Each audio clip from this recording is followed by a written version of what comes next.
Dan orang tua mana Pak yang bisa membayangkan putri yang dia sayangi, putri yang dimandiin dari kecil, dikasih pendidikan yang terbaik, lalu putri itu direnggut dengan cara yang paling Allah murkai ketika membuka segel. Tidak ada orang tua yang bisa sanggup untuk menerima itu. There's a pathway to peace if you want it. But the street is surrounded by thorns.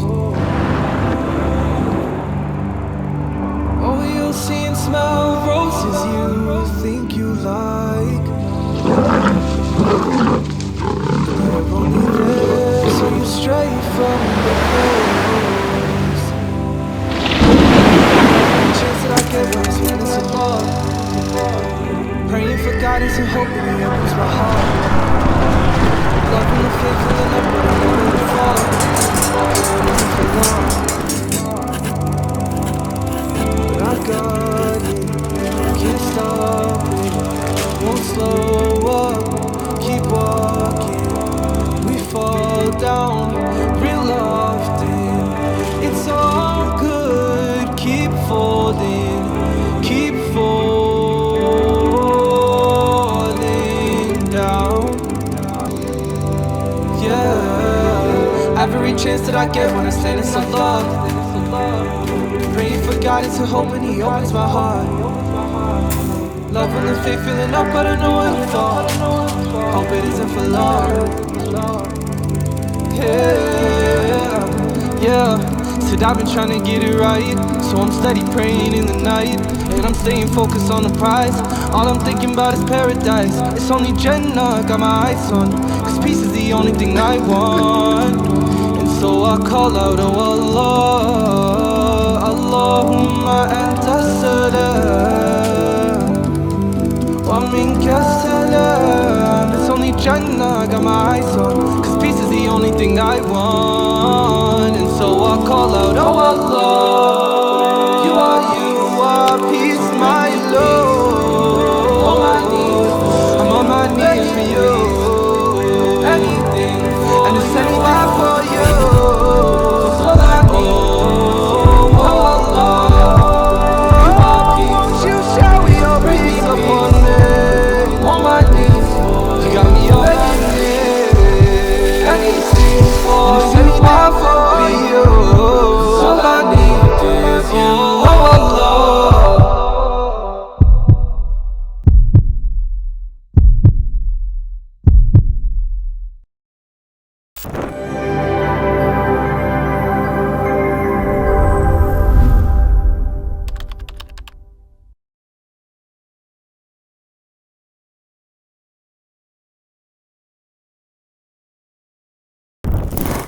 Kita pada kesempatan hari ini akan melanjutkan pembahasan kita tentang masalah keluarga. Karena memang masalah keluarga ini termasuk salah satu pembahasan krusial. Allah menurunkan surat An-Nur salah satunya meletakkan pilar pada kehidupan keluarga. Karena memang kehidupan keluarga itu memberikan efek yang besar pada kehidupan kita. Efek kebaikan kita dapatkan dari keluarga, sebagaimana efek keburukan kita pun dapatkan dari keluarga kita. Membangun peradaban itu sebenarnya dimulai dari keluarga. Sehingga ketika kita pada kehidupan ini sedang bermimpi bahwasanya kita mendapatkan peradaban Islam itu di atas kehidupan kita, maka sesungguhnya tidak ada yang kita bisa ikhtiarkan kecuali yang paling dekat. Dan yang paling dekat itu adalah bagaimana kita memberikan nyawa pada setiap keluarga yang Allah berikan kepada kita. Inilah yang menjadikan hari ini kita menghadirkan kembali makna keluarga kita. Karena banyak orang hari ini terlalu a priori dan terlalu takut ketika melihat arti keluarga. Banyak anak muda hari ini membuat sebuah tagline. Tagline-nya adalah marriage is scary. Pernikahan itu menakutkan. Kalau ada yang pernah membuat tulisan itu, saya bisa berkata, kamu mainnya kurang jauh.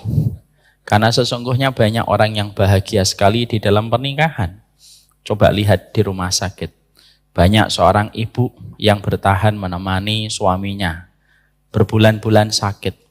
Karena rasa cinta dan rahmat yang Allah titipkan pada hatinya untuk istri yang sedang sakit.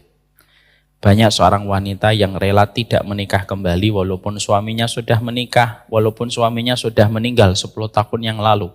Sampai hari ini dia bertahan tidak menikah karena mempertahankan supaya dia bisa dikumpulkan dengan sang mendiang suami nanti di akhirat.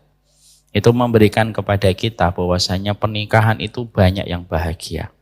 Maka inilah yang menjadikan kita sekali lagi memahami betul nikmat yang bisa memberikan ketenangan pada kehidupan kita adalah keluarga. Imam Qurtubi sampai beliau menyampaikan laisa hunaka syai'un aqarru li'ainil bashar illa ayajidu auladahu muti'ina lillahi azza wa jalla wa azwajuhu. Tidak ada perkara yang paling menyenangkan, paling meneduhkan, paling membuat tenang kehidupan hati manusia kecuali ketika mereka mendapati keluarganya, keturunannya berada dalam koridor ketaatan yang sama kepada Allah. Ini memberi arti kepada kita bahwasanya keluarga itu merupakan pusaran ketenangan pada kehidupan manusia. Setelah kita memahami ini cukup panjang, kemarin kita membahas apa sih perkara yang kita harus mengerti dari konsekuensi ketika kita mencintai keluarga kita semata-mata karena Allah. Karena terkadang kita suka mengatakan, saya mencintai dirimu karena Allah, tapi terkadang kita belum tentu bisa memahami konsekuensi dari ucapan yang kita sampaikan ketika kita mengatakan kita itu mencintai karena Allah. Banyak istri yang mengatakan cinta kepada suaminya karena Allah, tapi tidak tahu konsekuensinya apa yang harus dia lakukan. Sebagaimana banyak laki-laki yang juga memiliki pola yang sama, mengatakan cinta semata-mata karena Allah. Tapi terkadang kita tidak tahu konsekuensi dari ucapan ini apa yang harus kita lakukan. Karena ini merupakan perkara basic, maka kita mencoba untuk mempelajari bersama-sama. Karena ternyata pernikahan itu merupakan seni tingkat tinggi. Bagaimana kita memadukan dua hati yang datang dari latar belakang yang berbeda. Dan tentunya karakter penciptaan yang juga berbeda antara karakter penciptaan laki-laki dan perempuan. Makanya kita mencoba untuk memberikan ilmu supaya kita paham. Karena kita khawatir jangan sampai kehidupan kita pada keluarga kita menjadi neraka bagi kehidupan kita. Dan menjadi musibah besar pada kehidupan kita. Dan jangan sampai pasangan yang telah kita nikahi dan pasangan yang telah membersamai kita justru menjadi pasangan yang membuat kita beruban sebelum usia dan sebelum masanya. Karena sesungguhnya kita beruban karena pasangan itu termasuk salah satu musibah. Makanya Nabi sampai berdoa, Allahumma inni a'udzubika min zaujin tusayyibuni qablal masyib. Ya Allah, aku berlindung dari beruban sebelum masanya, dari pasanganku yang sering membuat aku terfikir dan akhirnya ubanku bertambah disebabkan karena pasanganku memberi cobaan besar pada hidupku. Makanya jangan sampai kita sebagaimana tayangan-tayangan di sosial media, ada laki-laki punya 99 problem dan masalah. Ketika melihat istrinya, maka problemnya menjadi tambah 1 dan menjadi 100. Dan jangan sampai seorang perempuan memiliki problem 99, ngelihat suaminya malah tambah menjadi 100. Tapi semoga kita mendapatkan justru apa yang kita harapkan, bahwasanya pernikahan itu memberikan kepada kita sebuah ketenangan. Kemarin kita telah mendapati konsekuensi ketika kita saling mencintai karena Allah. Dan ini kita semuanya saling membutuhkan untuk ketahanan keluarga kita, maka setidaknya ada 6 konsekuensinya yang disampaikan oleh para ulama. Sebagai bagian dari ilmu kita memahami bagaimana kita memperlakukan pasangan kita pada kehidupan kita berkeluarga. Karena sesungguhnya memperlakukan pasangan ini harus dengan ilmu, sebagaimana ketika kita mendapati di universitas, ada yang belajar teknik mesin itu 4 tahun. Padahal cuma mempelajari benda mati. Kalaulah mempelajari benda mati saja, harus memiliki kesabaran belajar selama 4 tahun. Tersistematik, terstruktur, terevaluasi dengan ujian. lalu closingnya ditutup dengan skripsi hanya untuk memahami tentang teknik mesin, yang sejatinya objeknya itu benda mati, apalagi ketika kita menikah, orang yang kita nikahi itu orang yang hidup, tentunya sangat dinamis, dan tentunya banyak sekali problem yang harus kita pahami dengan benar, supaya apa yang kita cita-citakan bersama di dalam pernikahan, yaitu adalah ketenangan, betul-betul Allah berikan dan Allah anugerahkan pada kehidupan kita bersama dengan pasangan yang kita cintai. Maka yang pertama kemarin sudah kita paham. Konsekuensi ketika kita mengatakan bahwasanya kita itu mencintai seseorang karena Allah di dalam pernikahan kita, yang pertama senantiasa meletakkan ihtisab. Bahwasanya pernikahan kita tentunya tidak menjanjikan kepuasan, tapi pasti memberikan kepada kita keberkahan. Karena semenjak kita menikah, maka proses ibadah kita telah dimulai. Dan ibadah itu tidak selamanya mudah. Dan ibadah itu terkadang tidak sesuai dengan apa yang kita planningkan dan apa yang kita rencanakan. Ihtisab itu mengharapkan pahala di balik ketidakidealan kondisi yang kita dapatkan dari pasangan kita. Karena sesungguhnya terkadang pada kehidupan kita berkeluarga, kita akan menghadapi kondisi-kondisi yang tidak ideal. Ketika terkadang pasangan kita tidak sesuai dengan apa yang kita harapkan dan apa yang kita mimpikan pada saat sebelum kita menikah. Ada yang terkadang membantah, ada yang terkadang tidak bertanggung jawab, ada yang terkadang tidak memiliki sifat qawam. Maka sesungguhnya kita kemarin mempelajari yang pertama, berikan kepada perjalanan keluarga kita ihtisab. Bahwasanya kita itu mengharapkan pahala di balik pasangan yang Allah kirimkan untuk kita. Kita sudah membahas panjang lebar.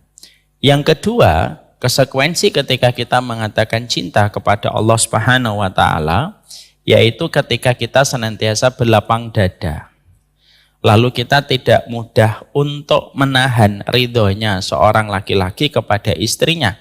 Dan tidak menjadikan kekecewaan seorang istri ketika mendapati suaminya mengecewakan perjalanan hidupnya, lalu menjadikan wanita itu lupa bahwasanya tujuan dalam pernikahan adalah untuk menggapai ridhonya Allah di balik 8 pintu yang Allah janjikan kepada seorang wanita yang telah mendapatkan ridho dari suaminya. Sehingga akhirnya meminta maaf dan urusan memberikan ridho itu menjadi bagian yang tidak terpisahkan di dalam kehidupan berumah tangga. Itu yang kedua. Gampang meminta maaf, gampang memberikan ridho, dan gampang minta dilapangkan dan direlakan apabila memiliki banyak kekurangan. Ini yang kedua, sudah kita bahas. Sekarang mari kita bahas yang ketiga. Yang ketiga, para ulama lalu menyampaikan, sesungguhnya pernikahan itu apabila telah didasarkan kepada Allah, yang ketiga, jangan ada maksiat yang terus-menerus dilakukan dan dikerjakan di antara pasangan yang telah dipertemukan oleh Allah.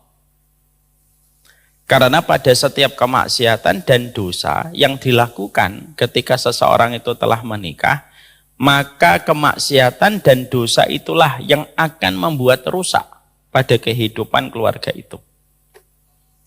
Dan biasanya manusia di dalam konsep berkeluarga itu ada 2 dosa yang sering menghantui dan sering membayangi. Yang pertama dosa makanan haram, yang kedua dosa zina ketika terjadi perselingkuhan. Kenapa dosa yang paling laku di antara manusia itu 2 ini? Kata Syekh Abdul Badawi Al-Khalafi, beliau menyampaikan, karena 2 dosa ini merupakan representasi kehidupan manusia yang suka terburu-buru. Lalu mereka tidak mau sabar untuk menunggu kepada yang halal yang telah Allah persiapkan.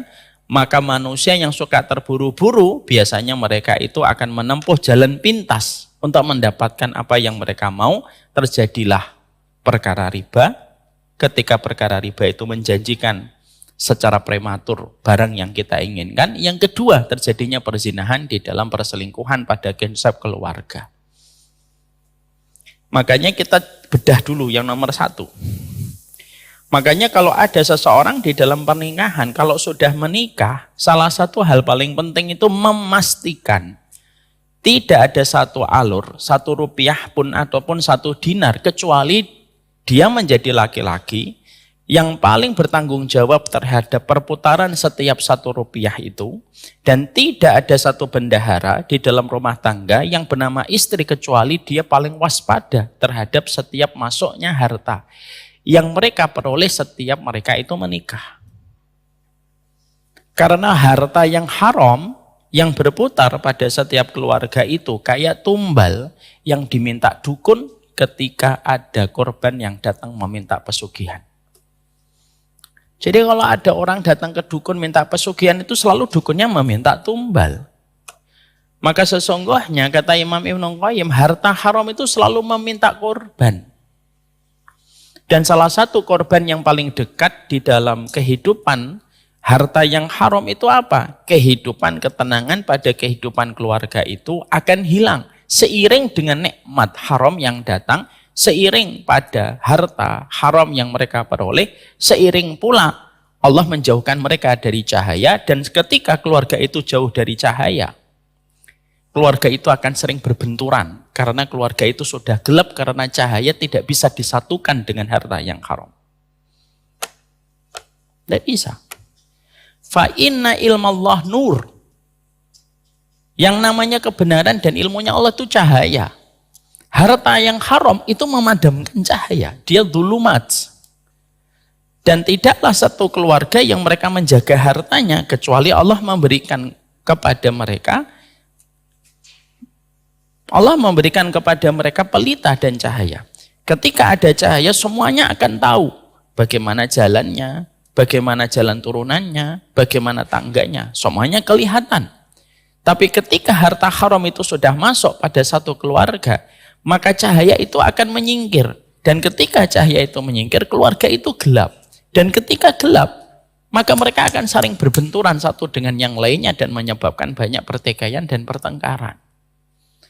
Terkadang ada masalah ketika terjadi pertengkaran rumah tangga antara kita. Kadang-kadang kita suka bertanya, kok masalah gini kita bertengkar? Kok masalah gini kita bertengkar? Terkadang setelah 1 hari, 2 hari kita itu mencoba merenung, kenapa masalah semacam itu dipermasalahkan? Kadang kita lupa bahwasanya terjadinya pertengkaran, terjadinya pertikaian di dalam kehidupan rumah tangga. Salah satu perkara apabila disidik dan dibedah, kata para ulama, itu ada kaitannya dengan harta yang haram. Karena harta yang haram itu pasti akan mengambil ketenangan pada setiap tempat ketika harta haram itu sudah datang. Dan ketika harta haram itu sudah didapatkan dengan cara yang dimurkai oleh Allah. Makanya betul, kalau kita nanti menjadi seorang bapak atau menjadi seorang ibu ketika akan mencarikan jodoh untuk anak kita, jangan hanya berhenti pada standar apakah dia sholat atau tidak sholat. Itu yang paling populis di masyarakat kita. Nanti cari jodoh, cari yang sholat. Betul. Tapi tidak boleh berhenti di sini. Bagaimana ketika dia mencari harta, itu menjadi syarat sah. Karena sesungguhnya tidak ada perkara yang paling merusak kecuali adalah masuknya harta. Ketika didapatkan dengan cara yang haram. Berulang-ulang saya menasihati diri saya sendiri. Tidaklah Nabi Adam, beliau dikeluarkan dari surga bersama dengan Hawa, lalu dipisahkan sampai ratusan tahun ketika pertama kali mereka diturunkan di atas muka bumi ini, kecuali karena masuknya makanan haram. Ketika ada satu buah yang diharamkan oleh Allah untuk didekati oleh Nabi Adam, lalu Nabi Adam itu melampaui batas untuk mengambil buah itu dan memakannya, hanya 1 gigitan saja sudah cukup bagi Allah. Yang asalnya Allah memberikan ketenangan, memberikan kenikmatan kepada Nabi Adam dan Hawa, maka semua kenikmatan itu diambil sementara waktu oleh Allah. Nabi Adam diturunkan bersama Hawa dari surga menuju ke muka bumi ini, mereka mendapatkan perjuangan yang luar biasa. Itu karena harta, itu karena makanan haram yang masuk pada keluarganya Nabi Adam. Jadi jangan kita meremehkan, oh harta haram tidak apa-apa ya. Nanti kita tutup dengan sedekah, tidak bisa. Tidak bisa. Harta haram tidak bisa dipakai untuk sedekah. Kita mendapatkannya dengan cara batil, lalu kita nanti mengatakan, sudahlah 2/3-nya nanti kita sedekahkan. Innallaha thayyibun wa la yaqbalu illa thayyiban. Allah itu baik dan tidak menerima kecuali yang baik. Makanya konsekuensinya para ulama nasihatin kita, Pak, termasuk saya. Nasihatinnya itu apa? Kalau kamu telah menetapkan bahwasanya mahligai pernikahan kamu dan keluarga yang kamu syukuri itu karena Allah, orang yang menikah karena Allah itu pasti sangat cerewet kalau sudah membicarakan tentang masalah harta. Karena apa? Karena harta itu kalau sudah masuk merusak semuanya. Itu persis sebagaimana lempengan besi diletakkan di luar, kena matahari, kena hujan. Sekeras-kerasnya besi pasti akan berkarat. Dan itu menghilangkan keberkahan. Makanya Imam Ibnu Rajab itu berkata kepada kita, Pak, intinya sunnah itu 3. Jadi kalau ada ratusan ribu hadis, intinya semua hadis Nabi itu 3. 1, jaga niat. 2, jaga ilmu, jaga dalil dalam setiap kamu berbuat. Yang ketiga, jaga dari makanan haram. Yang pertama hadis Umar bin Khattab, yang kedua hadis Aisyah, yang ketiga hadis dari Nu'man bin Bashir. Jadi kalau sunnah itu diilustrasikan kayak bulatan, versi Imam Ibnu Rajab Al-Hambali di dalam kitabnya Jami'ul Ulum wal Hikam, kalau sunnah itu diibaratkan dan diilustrasikan itu kayak bulatan, sepertiganya itu menjaga niat, sepertiganya itu adalah menjaga dalil, sepertiganya itu menjaga dari harta yang haram. Makanya orang kalau ngaji melalang buana kemana-mana, tapi ternyata dia belum mampu mencarikan harta haram pada kehidupannya. Maaf, sepertiga bangunan sunnah tidak sempurna untuknya. Walaupun mungkin dia menjaga niat yang baik. Dan harta haram itu tidak menimbulkan kecuali keburukan. Mana dalilnya Ustadz? Dalil apa yang disampaikan oleh Imam Ibnu Rajab? Jazaa'us sayyi'ati as-sayyi'atu ba'daha. Balasan atas setiap keburukan dari harta yang haram itu selalu keburukan setelahnya. Makanya sampai Fudail bin Iyad itu berkata, aku pernah memberikan harta syubhat, qadarullah. Dan dampaknya aku rasakan betul bagaimana aku mendapati istriku, anakku, bahkan hewan tungganganku. Mereka tidak taat kepada diriku dari harta haram ketika aku memberikan kepada keluargaku. Sehingga hajat kita kepada harta yang bersih itu menjadi prioritas yang tidak bisa ditawar. Kalau kita mencintai karena Allah, memastikan setiap suapan yang kita berikan kepada istri, setiap suapan yang kita berikan kepada diri kita dan anak-anak kita bersih. Karena harta yang haram itu lebih menjijikkan dari makanan basi yang sudah terlewatkan 5 hari sampai 7 hari expirednya. Itulah harta yang haram. Makanya Masya Allah. Sehingga kalau ada satu keluarga lalu merasa sering ada pertengkaran, dan terkadang pertengkaran itu datang dari perkara-perkara remeh, tapi sering bertengkar, ketika di breakdown, didiagnosa oleh para ulama itu mengatakan, kalau kamu dan keluargamu sering ada masalah, sering masalah kecil jadi besar, bisa jadi salah satunya disebabkan karena perputaran harta haram yang ada di kantong ketika memberikan kepada keluarga, lalu harta haram itu berputar-putar dan tidaklah harta yang haram kecuali damage kerusakannya besar menimpa kepada keluarga kita. Ya. Maaf ya Pak, 1 miliar yang harta yang bersih itu lebih baik daripada 1,5 miliar harta tidak bersihnya. Ya kalau bisa ya 1 miliar. Maksud saya ngomong 100.000 harta yang bersih lebih baik daripada 1 miliar. Terlalu jauh perbandingannya. Jadi akhirnya memastikan harta itu bersih. Makanya akhirnya saya pernah ada sebuah kisah nyata ini. Kisah nyata ini disampaikan oleh salah satu sahabat saya. Ada sahabat saya itu punya pondok. Beliau ini punya pondok dan pondoknya itu masih menerapkan hukuman lumayan keras, hukuman fisik. Dan kalau santrinya itu sudah terlalu melampaui batas ketika melanggar aturan biasanya digundul. Jadi kalau bapak nanti ngeliat ada santri gundul, bapak jangan bilang keren kamu gundul, jangan. Dia tuh melanggarnya sudah terlalu jauh. Ada santri di pondok itu sukanya ngelanggar, terus-terusan ngelanggar. Di gundul itu sudah berkali-kali, ibarat baru numbuh ngelanggar lagi, kerok lagi. Sampai beberapa kali, akhirnya ustadz-ustadz muda, kok jadi remang-remang gini ya? Hah? Jadi suasananya jadi horor ini. Sampai mana tadi? Maka ketika sang anak itu nakalnya luar biasa dan sudah beberapa kali digundul, ustadz-ustadz muda mereka rapat. Lalu mereka ngomong, ini tidak bisa kita lanjutkan karena bisa diakibatkan, bisa berefek untuk santri-santri yang lain. Keputusan dari para ustadz muda di kesantrian, satu, anak ini harus dikeluarkan. Ustadz-ustadz muda ini menyampaikan kesepakatan mereka kepada kepala sekolah. Lah kepala sekolahnya ini teman saya. Lalu akhirnya kepala sekolah ketika menerima bahwasanya anak itu harus dikeluarkan, kepala sekolah ini orangnya baik. Dia berkata kepada para ustadz muda, sudah, insya Allah kalau memang keputusan kalian sudah bulat untuk mengeluarkannya, sudah biarkan saya datang ke rumahnya dulu. Karena beliau dulu dititipkan dengan cara yang baik, biarlah saya yang akan mengembalikan dengan cara yang baik. Memang akhlaknya baik teman saya ini. Datang beliau ke Bandung, temuin orangnya. Dan ketika ditemuin keluarganya, akhirnya beliau menyampaikan, Pak, anaknya Bapak ini sudah melampaui batas. Para ustadz sudah tidak lagi mampu untuk menghandle anak Bapak. Dan terpaksa sekali anak Bapak harus dikeluarkan. Bapaknya nangis, Pak.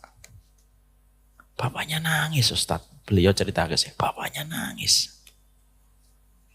Dan ketika bapaknya nangis itu, bapaknya itu mengibah, Ustadz, bisa enggak?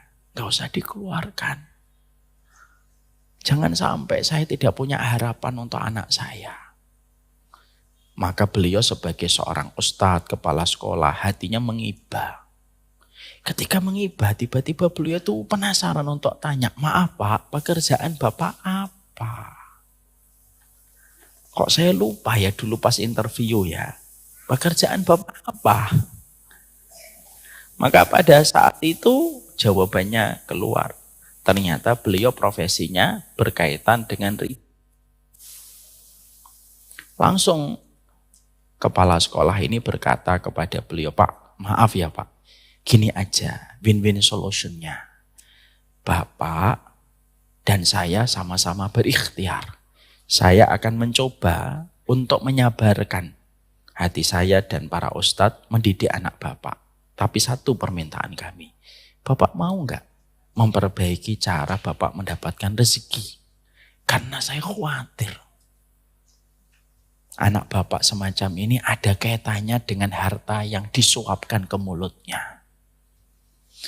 Masya Allah ya, ini Bapak ini sayang betul sama anaknya. Bapak ini langsung tanpa pikir panjang dipegang tangan sang Ustadz. Siap Ustadz, saya akan resign, kasih waktu saya 1 bulan Ustadz. Kasih saya waktu 1 bulan. Benar Bapak? Iya, Bapak enggak istikharah dulu? Enggak Ustadz. Bismillah, kalau memang itu yang Ustadz lihat dengan basirahnya, karena Ustadz yang lebih berilmu, saya ikut. Sami'na wa ata'na. Masya Allah. Pergi beliau. Langsung 1 bulan, 2 bulan beliau akhirnya keluar, beliau resign. Dia perbaiki mat'amnya, dia perbaiki cara dia mendapatkan rezeki, Pak. Dan Bapak tahu apa yang Allah berikan? Ini kisah nyata ini. Allah perbaiki kualitas hati anaknya. Ketika sang Bapak memperbaiki kualitas rezeki yang dia peroleh. Akhirnya membaik kondisinya. Dan Bapak tahu, sang anak hari ini telah menjadi ustadz muda, hafal 30 juz. Dan itu didapatkan ketika seorang bapak memperbaiki dan mengkoreksi jalur pipa dia mendapatkan rezeki. Ini. Kita hari ini hidup pada satu zaman Orang sering berkata, nyari yang haram aja susah, apalagi yang halal. Ini gimana sih? Masa kamu mau nyari kotak infak? Ya Tuhanmu Allah itu di mana gitu. Tapi ini merupakan perkara yang tidak bisa ditawar. Syekh Utsaimin beliau mengatakan, mana ada orang mengatakan, saya cinta sama kamu karena Allah. Setelah itu makanannya syubhat? Tidak bisa. Tidak bisa. Makanya harta itu sampai mendapatkan 2 kali pemeriksaan audit dari Allah. Dari mana kamu dapat, bagaimana kamu membelanjakan. Yang dapatnya halal aja masih diaudit lagi sama Allah. Dibelanjakannya kemana? Dan setelah dapat untuk apa? Itu padahal sudah selesai audit ketika mendapatkan. Apalagi kalau sudah ketika mendapatkannya diaudit oleh Allah sudah haram, sudah rusak Pak. Kenapa? Dunia itu tidak lebih daripada sayap seekor nyamuk di hadapan Allah. Tapi Allah paling benci ketika kedudukannya. Begitu hina didapatkan dengan cara yang paling tercela ketika tidak diridhai oleh Allah. Jangan masalah harta. Makanya akhirnya perhatian para ulama terdahulu itu selalu bercerita tentang masalah kehati-hatian mereka tentang masalah harta.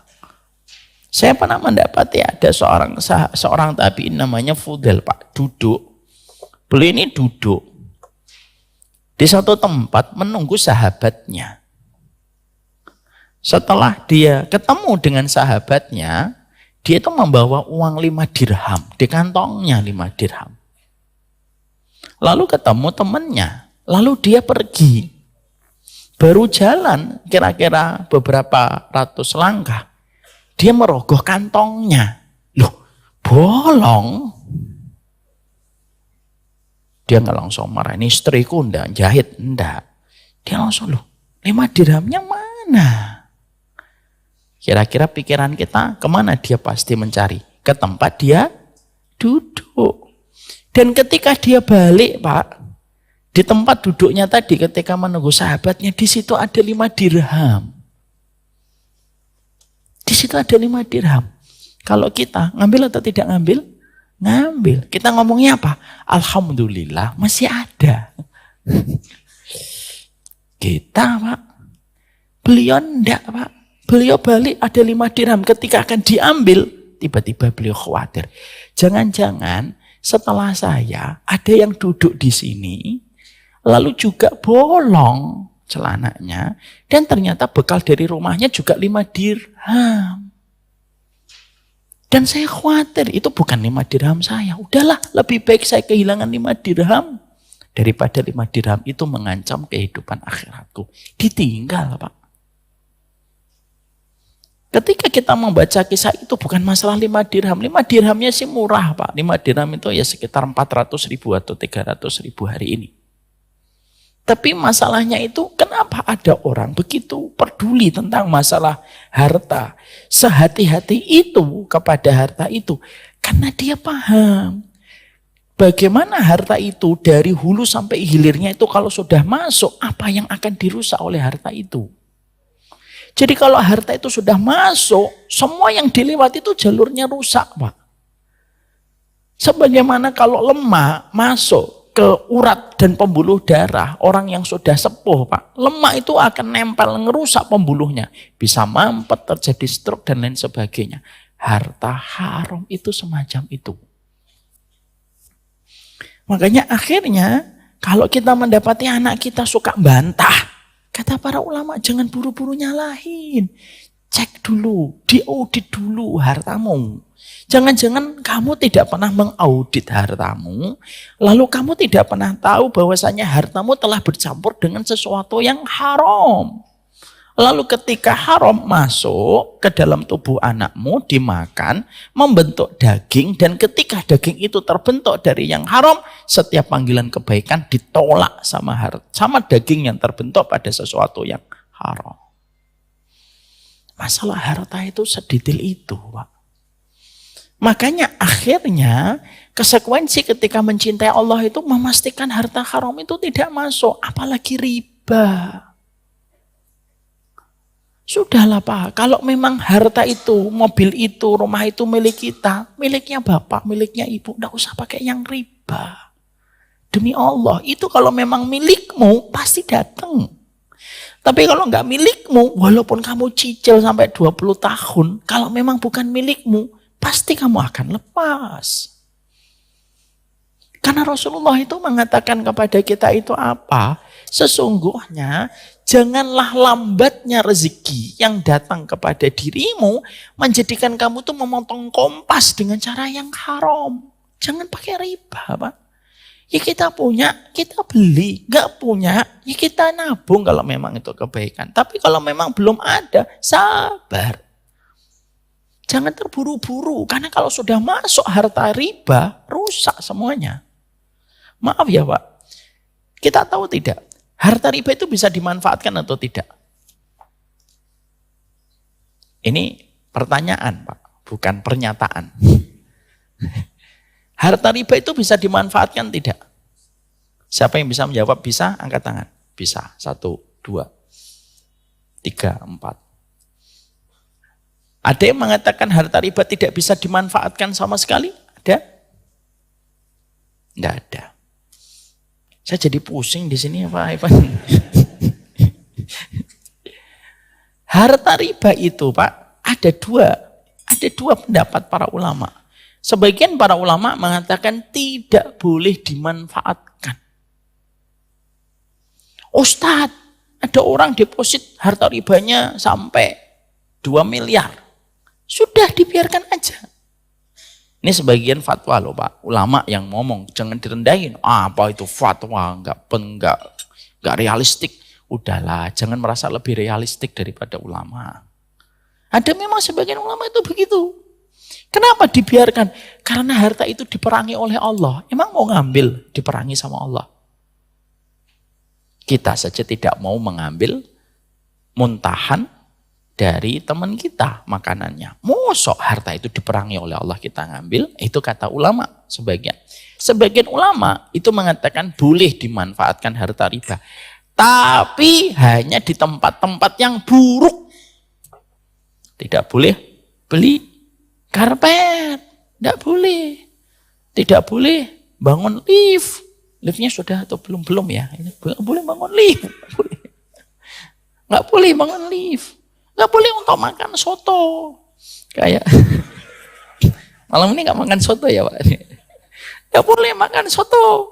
Kenapa? Harta itu buruk.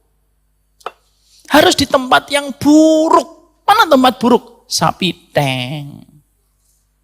Selokan. Jalan yang diinjek.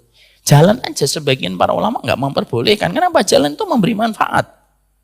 Jadi harus betul-betul tercela di tempat-tempat yang kotor sekali. Masya Allah ya, ternyata harta riba itu sekotor itu di sisi Allah.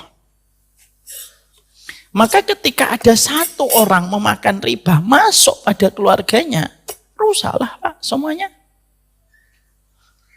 Karena konsekuensi mengatakan, istriku aku cinta kepada dirimu. Itu kalau dibedah omongan itu, istriku aku mencintai engkau karena Allah. Aku akan memberikan dan tidak menyuapkan kecuali yang halal untukmu. Itu konsekuensi dari kata mencintai karena Allah. Jadi kita harus menjadi auditor terbaik dan terperinci setiap harta itu datang. Kenapa? Harta yang 100.000 memberikan efek kebaikan ketika halal. Harta 200.000 memberikan kerusakan di mana-mana, Pak. Dan itu yang terjadi ketika hari ini kita suka sekali untuk meremehkan masalah ini. Ini nggak pernah remeh. Makanya akhirnya hilanglah banyak keberkahan di dalam kehidupan seseorang pada keluarganya. Karena harta haram. Makanya akhirnya kita dapetin kisah nyata lagi. Di sebuah tulisan saya pernah baca. Ada satu keluarga, mereka itu asalnya orang yang ngaji. Lalu mereka punya pabrik roti, Pak.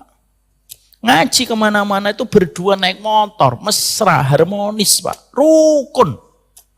Sampai sang suami pada satu hari mengatakan, Dek, Kalau usaha kita begini-begini aja, tidak akan besar.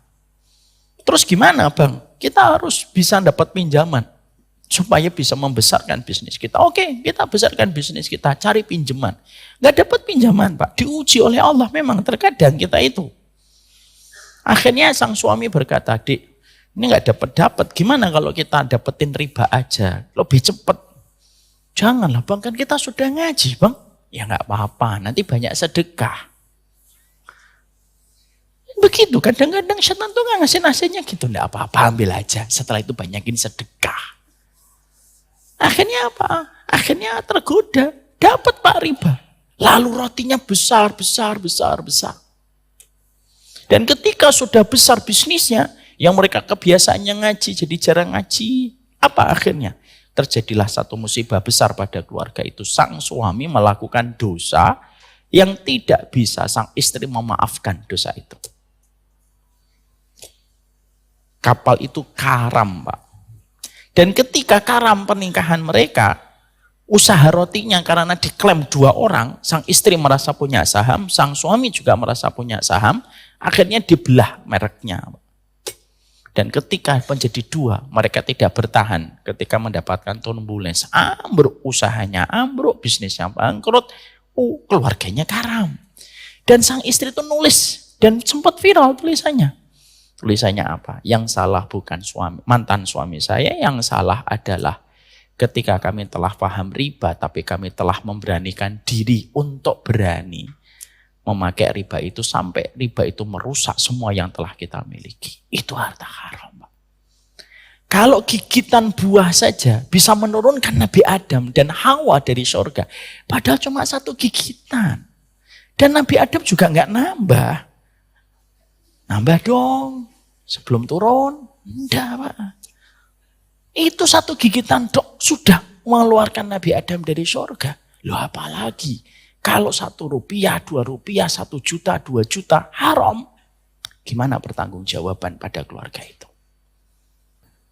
Sehingga disitulah kita akhirnya sangat memahami betul konsekuensi ketika mengatakan satu pasangan dengan pasangannya ketika mengucapkan kata saya mencintaimu karena Allah, maka sesungguhnya konsekuensi pada setiap kalimat itu ketika sudah terlisankan dan terucapkan adalah bagaimana komitmen kita bahwasanya dalam kehidupan kita itu jangan pernah mencampurkan sesuatu yang haram pada setiap pernikahan kita. Tidaklah perkara haram itu kecuali akan merusak semua keberkahan yang telah kita peroleh dan telah kita dapatkan pada kehidupan kita bersama dengan pasangan kita. Tidak ada yang menjauhkan hati seorang anak dengan orang tuanya ya kecuali salah satunya dari harta yang haram. Dan tidaklah satu masalah yang sulit untuk diselesaikan, dicarikan solusinya, jalan keluarnya, kecuali yang menutup semua jalan solusi itu adalah perkara harta yang haram yang berputar pada setiap keluarga ketika keluarga itu merasa dan keluarga itu menempatkan bahwasanya harta yang haram itu adalah biasa dan sesungguhnya dia tidak sadar daya kerusakan yang ditimbulkan itu sungguh sangatlah luar biasa. Makanya ketika kita mendapatkan ini, makanya akhirnya ini kayak kita itu ngambil kutu di rambut. Kita seleksi betul setiap harta yang berputar. Tidaklah seorang wanita ketika mereka mendapatkan harta dan rezeki yang disampaikan, diberikan oleh suaminya, kecuali dia selalu memastikan dengan cara yang paling lembut, apakah harta ini bisa dipastikan bersih.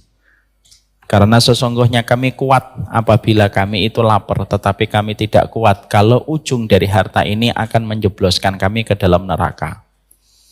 Dan seorang laki-laki harus paham betul bahwasanya tidaklah berinteraksi pada harta yang haram kecuali pasti akan memberikan kerusakan fatal bagi kehidupan satu keluarga. Dan itulah yang menjadikan kita memahami konsekuensi ketika kita mengatakan kalimat cinta itu adalah jangan ada dosa di antara kita, dan di antara dosa yang paling populis pada kehidupan berkeluarga itu yang pertama adalah berputarnya harta yang haram.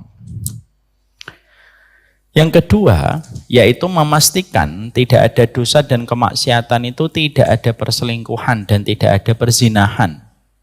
Ketika seseorang itu telah menetapkan kehidupan mahligai rumah tangganya.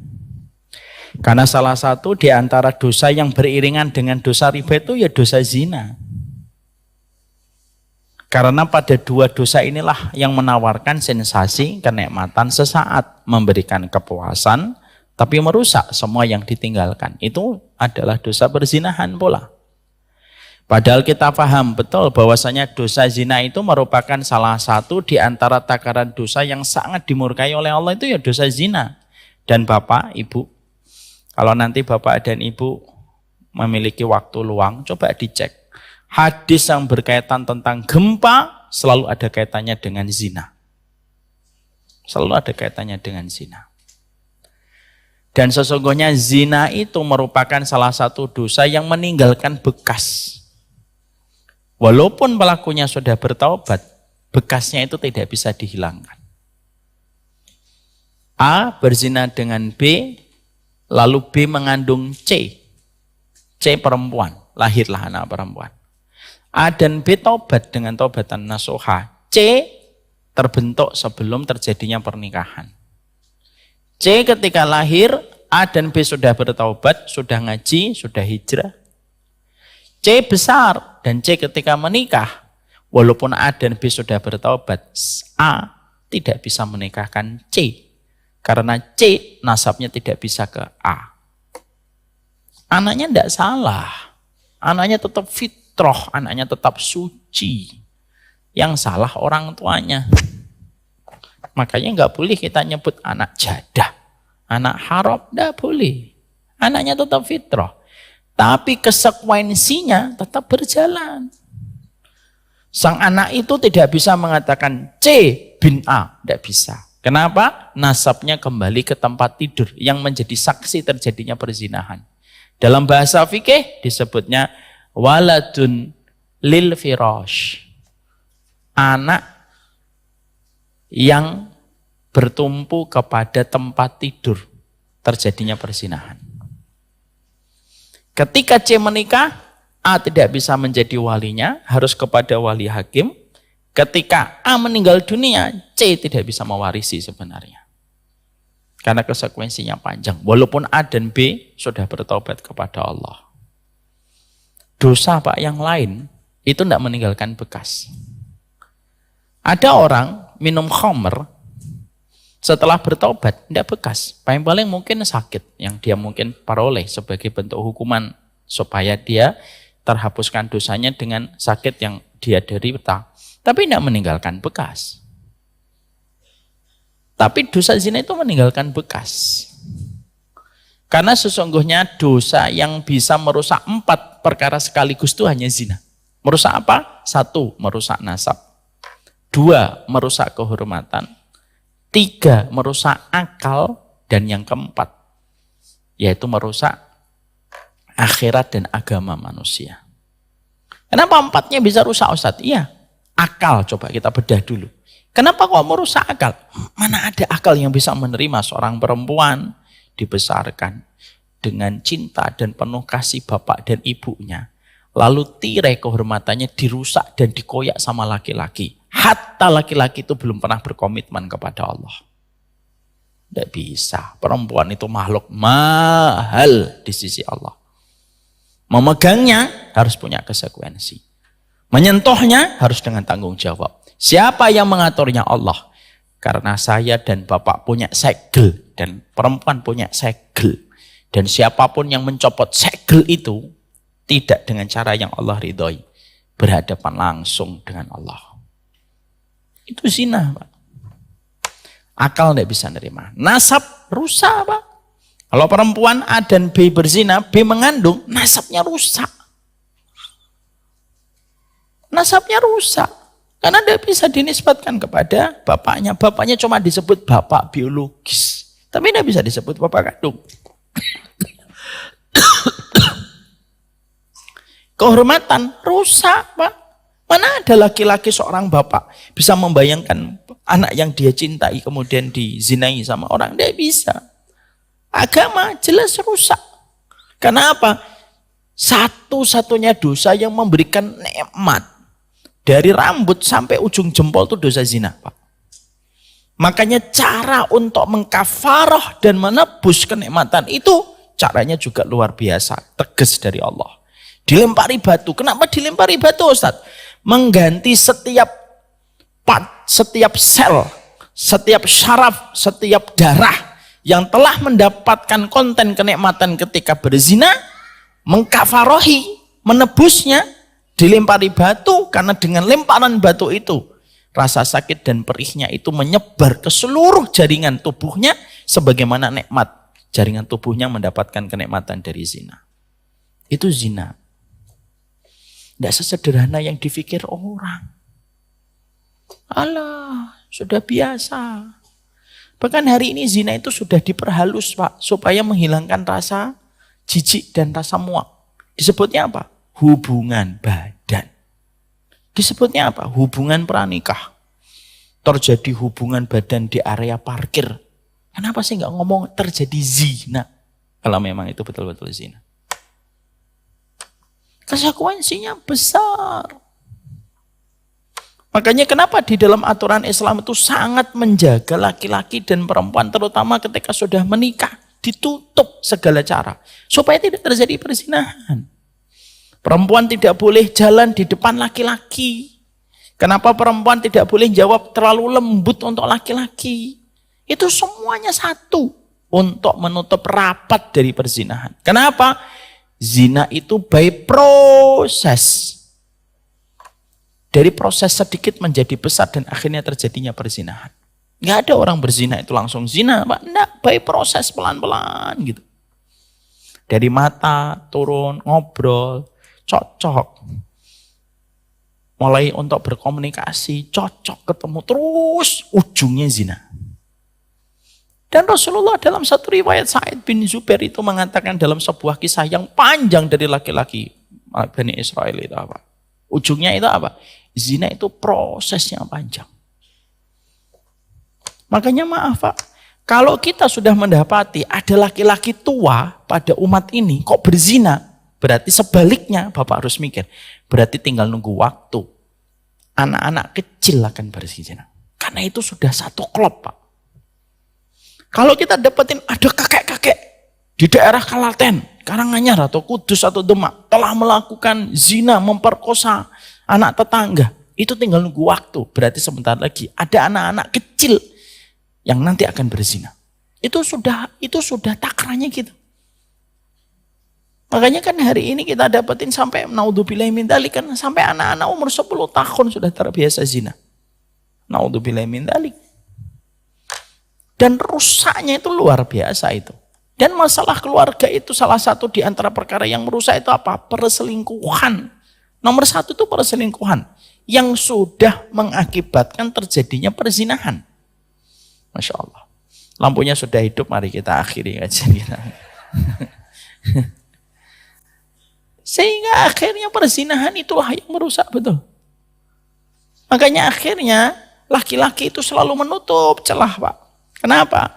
Tidaklah laki-laki dan perempuan disuruh menutup celah supaya tidak terjadi sebuah tarikan dan godaan besar untuk menjerumuskan kedua orang ini kepada perzinahan. Makanya laki-laki jangan pernah membuka hati. Sekalinya kita membuka hati sedikit, desiran angin yang membuat kita tidak akan bisa bertahan. Perempuan jangan membuka hati, setiap desirannya nanti membuat kita tidak bisa bertahan. Makanya kenapa salah satu hikmahnya, kenapa ini kalau kita ini ada masalah keluarga, itu nggak boleh di-share. Jangan ditaruh di status. Itu salah satu hikmahnya itu bukan karena itu merupakan kemakrufan untuk menutupi masalah kita supaya tidak terakses publik. Tapi kata para ulama itu apa? Salah satu hikmahnya supaya menutup celah adanya perhatian, karena dari perhatian lahirlah intensi. Dari masalah perhatian itu terjadilah sebuah ikatan dan hubungan yang haram. Makanya kalau lagi ada masalah, tidak usah pasang status. Bang, lagi ada masalah ya sama istrinya ya, Bang. Iya, ngobrol ke sana kemari. Kalau saya jadi istri mah nggak mungkin gitu bang. Ya udah. Saya mah kalau jadi istri taat. Memperbolehkan suami poligami. Ya ngomongnya. Akhirnya ngerebet kemana-mana.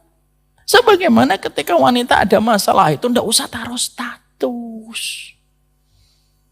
Ande suamiku sebagaimana Rasulullah. Emang suaminya ndak menginginkan istrinya sebagaimana Khadijah. Nanti akhirnya datang ada orang memberikan perhatian. Lagi bertengkar ya sama suaminya, sabar ya. Ya awalnya dari kata-kata sabar. Kalimatul haq yuradu bial batil. Berapa banyak kalimat yang hak tapi dipakai untuk merintis sebuah kebatilan. Dan begitu. Akhwat, ikhwan deketin akhwat. Sabar ya. Kan gitu. Kalimatnya kalimat hak. Kadang-kadang ngingetin, jangan lupa sholat ya gitu. Ini pacaran-pacaran terselubung ya gitu. Kamu lagi apa? Aku lagi baca Quran.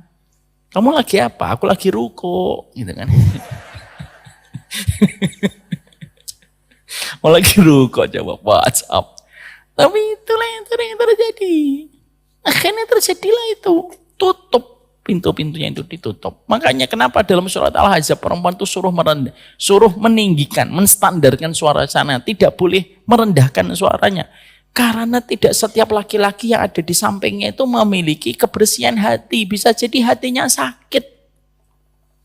Itulah Pak, kenapa dalam Islam kita tidak boleh memperlihatkan kemesraan terlalu berlebihan. Mencium kening, cium pipi kanan. Itu sebenarnya makruh itu. Diperlihatkan. Kenapa Ustadz gak boleh? Itu kan istri saya. Nah yang bilang istri tetangga ya sopo gitu.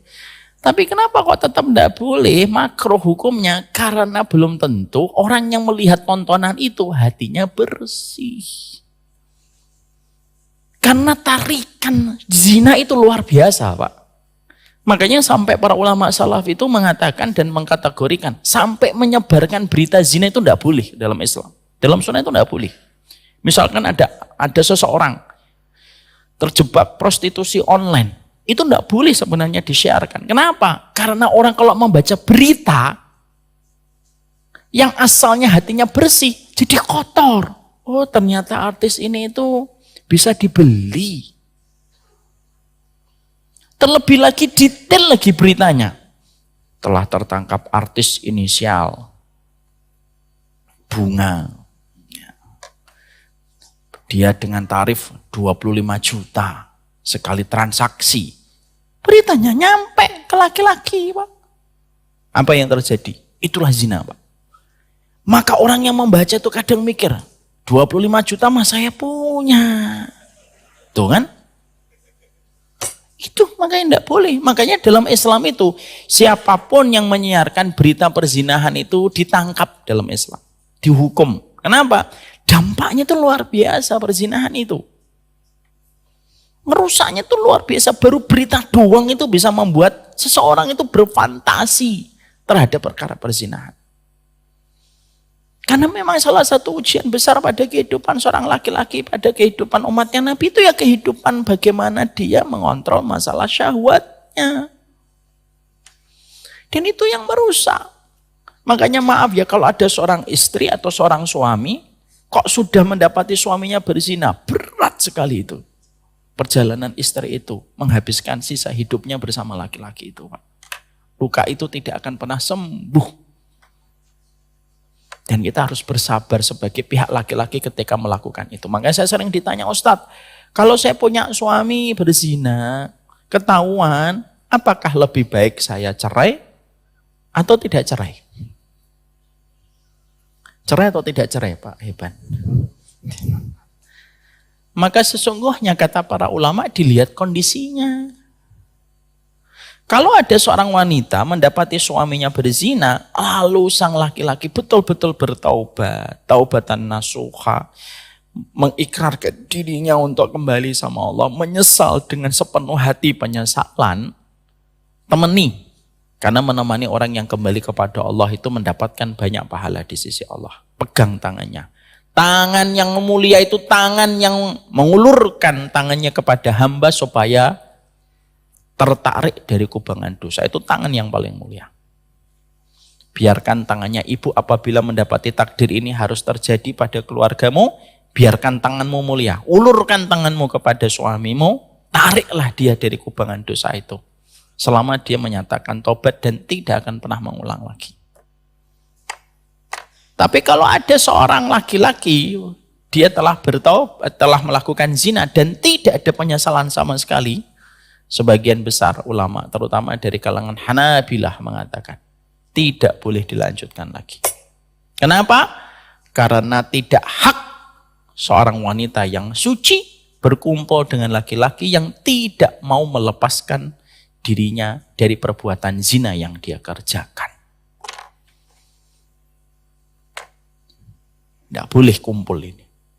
Dan zina itu luar biasa, Pak. Imam Syafi'i itu berkata zina, ada orang berzina. Walaupun mungkin pasangannya tidak tahu, pulang dia ke rumahnya. Lalu setelah itu dia ketawa gitu, karena nggak ada yang tahu. Mungkin setelah booking, pulang, lalu ketemu istrinya, ketemu suaminya, atau ketemu orang tuanya sambil ketawa. Dia merasa biasa-biasa aja, kata Imam Syafi'i. Laknat itu ada pada rumah itu. Sampai tikus, ini bahasanya ya, bukan betul-betul secara hakikat, tapi maknanya. Hatta kalaupun ada tikus di rumah itu, tikus itu akan mendapatkan laknat. Saking besarnya laknat Allah kepada perbuatan zina yang dilakukan manusia. Kenapa? Karena Allah sudah memudahkan orang untuk menikah. Makanya maaf ya Pak, seberat-beratnya kita mendapatkan informasi dan berita ada seseorang menikah, itu jauh bisa kita lebih terima daripada seseorang yang melakukan zina. Kenapa? Tidak boleh. Ada seorang wanita yang berkata, saya mah sama suami saya, nggak apa-apalah dia mau jajan-jajan sono, kalau mau zina-zina sono. Yang penting saya tidak tahu dan selama dia pulang, nah saya tidak ada masalah. Ini perkataan paling buruk di antara semua perkataan perempuan setelah kekufuran kepada Allah. Tidak bisa kayak gitu. Tidak apa-apalah, yang penting saya tidak tahu. Bahkan ngomong, boleh ya kamu kalau misalkan mau zina boleh, asal tidak ketahuan. Ya seneng lah. Laki. Kucing garong aja kalah kalau laki-laki. Nggak boleh. Dan apa yang terjadi? Tidaklah seorang yang kemudian mereka melakukan zina. Zina itu meninggalkan bekas dan ancamannya selalu ada. Apa ancamannya? Az-zina dainun wa qada'uhu fi ahlihi. Zina itu utang. Kalau dia tidak bertobat. Dan utang itu akan dibayarkan melalui anak keturunannya. Kalau bapaknya tidak bertobat. Makanya kalau sampai, maaf, naudzubillahi min dzalik, kalau ada seorang anak muda hari ini zina, hamil, naudzubillahi min dzalik, naudzubillahi min dzalik, naudzubillahi min dzalik. Coba cek ke atasnya, ada nggak yang berzina? Karena begitulah cara kerjanya ketika zina sudah ditumpahkan. Ya. Makanya orang kalau sudah hadir perzinahan, sudah hilang itu ikatan misalkan golidonya, ini sudah rusak ini sebenarnya. Makanya konsekuensi kata cinta itu, kalau aku mencintaimu karena Allah, jangan ada harta haram, jangan ada perselingkuhan yang menyebabkan perzinahan. Sedih ya Pak, kita mendapati berita anak 10 tahun melakukan zina. Fenomena-fenomena kantor, sampai tempat sampahnya bercacaran alat kontrasepsi. Dan itu fakta. Dan Masya Allah itu, rusak itu. Dan orang tua mana Pak yang bisa membayangkan putri yang dia sayangi, putri yang dimandiin dari kecil, dikasih pendidikan yang terbaik, lalu putri itu direnggut dengan cara yang paling Allah murkai ketika membuka segel. Tidak ada orang tua yang bisa sanggup untuk menerima itu. Dan itu yang terjadi. Makanya dua kemaksiatan yang paling banyak pada kehidupan keluarga dan menghilangkan ketenangan, menghempaskan mawaddah, menutup rahmat. Dua, riba dan zina. Itu merusak keluarga. Dan dua perkara ini yang terkadang menghilangkan semua keberkahan pada kehidupan rumah tangga manusia. Rumah tangga kita, Pak, nggak ada riba, nggak ada zina, itu pun belum tentu kita akan tenang. Itu pun belum tentu tenang. Apalagi sudah kemasukan dengan dua ini. Kalau nanti ada yang bertanya, Ustadz, ada itu yang makan riba, ada zina juga, tapi keluarganya baik-baik saja. Itu lebih membahayakan. Kenapa? Hukumannya berarti ditangguhkan oleh Allah di akhirat. Dan ketika ditangguhkan itu selalu identik dengan kelipatan demi kelipatan yang Allah akan timpakan. Ya. Jadi kalau misalkan ada bapak, Ustaz ini ada yang makan riba, keluarganya baik-baik aja, itu justru malah kita khawatir. Kan saya dulu pernah ngomong, kalau ada orang yang minum khamr, 2 tegukan, dia mabuk, kira-kira mau minum lagi atau tidak? 50-50. Mas, mabuk lagi yuk? Enggak lah, kemarin saya mabuk 3 hari muntah-muntah. Tidak bisa kerja saya. Akhirnya dia bisa mikir untuk melakukan dosa lagi. Kenapa? Muntah-muntahnya nggak enak. Coba kalau ada orang minum khamr gitu. Minum alkohol 10 gelas. Enggak mabuk. Ayo mas, mabuk lagi. Ayo insya Allah. Kemarin saya mabuk 10 gelas, alhamdulillah, enggak muntah. Minum lagi dia. Itu yang paling bahaya. Kalau ada orang kok dia zina, enggak ketahuan, lalu dia merasa baik-baik saja, kok istri saya masih cinta sama saya, anak-anak masih sayang, itu justru hukumanmu ditangguhkan oleh Allah. Dan setiap penangguhan ada kelipatan. Itu konsep hukuman akhirat itu selalu begitu. Selalu begitu. Setiap ada penangguhan, selalu ada kelipatan. Selalu ada kelipatan. Ya, dan itu lebih berbahaya. Tinggalkan 2 ini. Jangan ada riba pada keluarga kita. Dan jangan ada perselingkuhan yang berbalut dengan perzinahan. Kalau mau poligami, dibahas nggak ini Pak Haiban ya? Maka sesungguhnya, janganlah kita sebagai laki-laki sering menggunakan syariat kata poligami untuk melakukan tindakan-tindakan haram. Loh kok kamu berhubungan sama perempuan itu mas ini nih? Saya itu sebenarnya lagi ikhtiar poligami. Enggak poligami. Itu perselingkuhan yang diatasnamakan atas nama poligami. Gimana hukum poligami Ustadz? Bukan pembahasan kita. Biarlah itu dibahas sama Ustadz lain. Jadi yang ketiga, apa arti kita mencintaimu karena Allah? Jangan ada maksiat. Dan maksiat paling besar, zina dan riba. Itu yang ketiga. Apa yang keempat, konsekuensi ketika kita mengatakan cinta karena Allah? Yang keempat, itulah yang menjadi pembahasan kita pekan depan. Insya Allah. Barakallahu fikum. Semoga Allah merahmati kita. Dan kalau belajar pelan-pelan. Karena Allah menyuruh kita bersabar. Kita akan lanjutkan poin 4, poin 5, poin 6. Apa artinya mengatakan cinta karena Allah? Insya Allah ya. Betapa beruntungnya menjadi umatnya Nabi. Bertebaran para ulama. Yang mereka memahami makna dalam setiap kata dan setiap kalimat. Saya tidak bisa bayangkan Pak, kalau kita tidak beragama Islam, ruginya kita. Tidak bisa merasakan nikmatnya samudra ilmu yang luar biasa ada di dalam kehidupan umatnya Nabi Muhammad. Semoga para ulama dijaga oleh Allah, diberkahi setiap amal mereka yang telah memberikan petunjuk pada kehidupan kita. Ini yang dapat saya sampaikan. Semoga Allah memberikan kebaikan dalam setiap urusan kita. Saya serahkan kembali kepada Pak Haiban.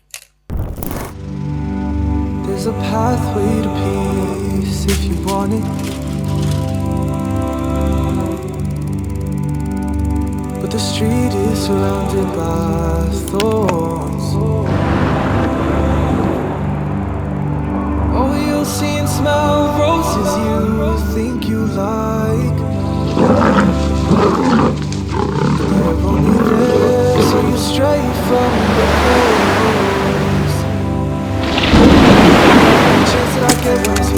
fall.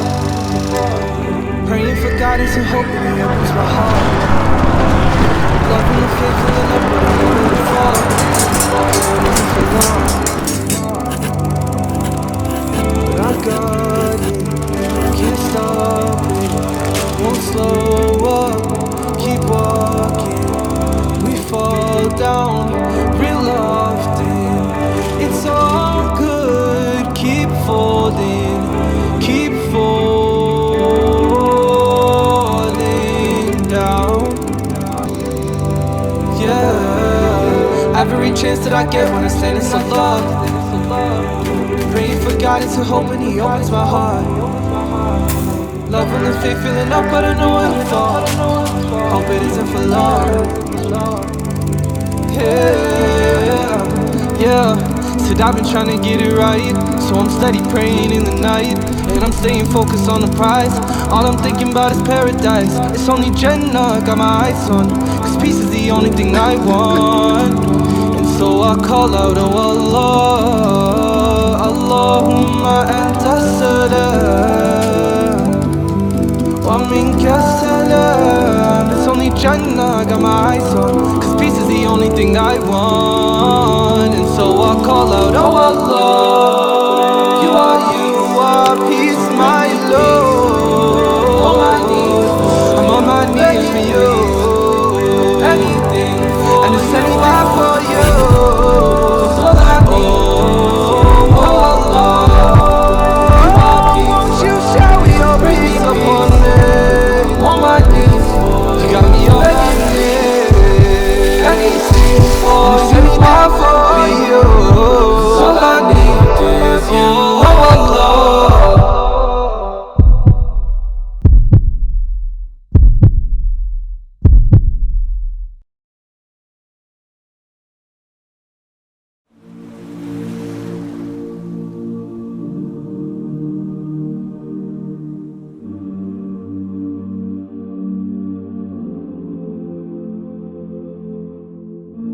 I've been holding for so long, scared I might slip away.